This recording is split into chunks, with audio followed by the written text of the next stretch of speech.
আমরা বরাবরই জানি পোল্যান্ড একটি শক্তিশালী ফুটবলের দিক দিয়ে একটি শক্তিশালী দেশ। এখানকার শিশুরা যতটা সুযোগ সুবিধা পাচ্ছে খেলাধুলা করার জন্য, সেক্ষেত্রে কিন্তু আমাদের বাংলাদেশিরা এভাবে সুযোগ সুবিধা পায় না।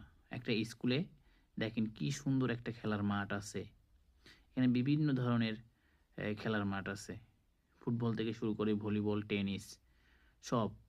এখানে যে বাচ্চাগুলো খেলাধুলা করতেছে সবটির বয়স 5, 6, 7 বা 10-এর নিচেই।